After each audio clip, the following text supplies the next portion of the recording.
one of the benefits of the offense moving is you finally get to see his talent shine through again. 9 receptions, 108 yards. Connor, what stood out to you about his performance today? 14 targets is what stood out to me. There was an actual effort to throw your best football player the ball. I mean, that's what it comes down to for me, is that I understand defenses have done certain things to try to wipe him out in the deep and intermediate part of the field, but you could still get the short game going because he's so quick off the line of scrimmage. He's very twitchy. He's got reliable hands. And when you have a quarterback playing with timing, that's going to really line up with what Garrett Wilson is good at. You see on those comeback throws, Zach rolled out a couple times and found him. So to me, it was the fact that just keeping him consistently involved. And you saw the body language and energy of Garrett Wilson. He was kind of going back and forth with some of the Texans corners, which I absolutely love because at the end of the day, he got the better of them by a wide margin. And it was good to see that kind of competitiveness from this team. Yeah, for me, it's the fact that they seemed like they was on the same accord, right? Him and Zach, they kind of had a relationship that we've been waiting for all season, and they look good together. Overall, man, like Connor said, man, when you make him a focal point in your offense, good things happen. And when you get Brees involved, you get Garrett. What pisses me off is there's always that talk of lack of weapons the Jets have. The Jets have weapons.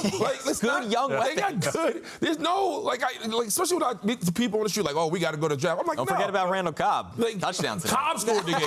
But it's frustrating because when I see Jets fans on the street, they want to talk about the draft, right? They were like, oh, Zach, and we need more weapons on offense. Like, no, we have enough. Like, we got guys that can make plays. So the fact that we saw Garrett and Brees, Davin Cook made a spotting, Randall Cobb had a touchdown, Ruckert actually played well blocking, and he had a couple big balls. Like, we have enough. It's just quarterback play. If we look like what we look like today, the Jets are a damn good team because we have the defense. So, yeah, good job. You have to get a consistent effort, right? When you think about, units, this is the second offense in 2 years.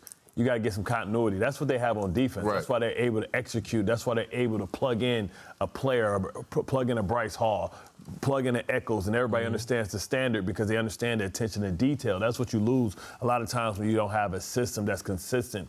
And that's what they're trying to build. So that's why it's tough when you say, hey, what about Hackett next year?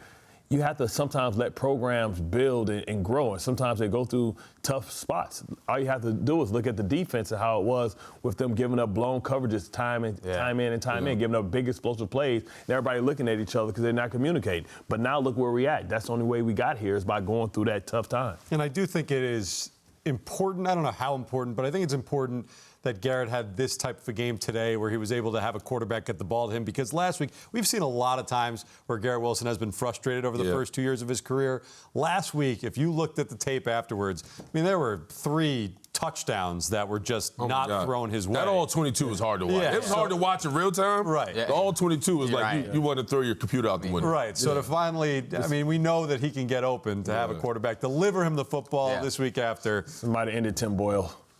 Oh, definitely Tim Boyle. That was it again. QB1 to off the team after you see that all 22.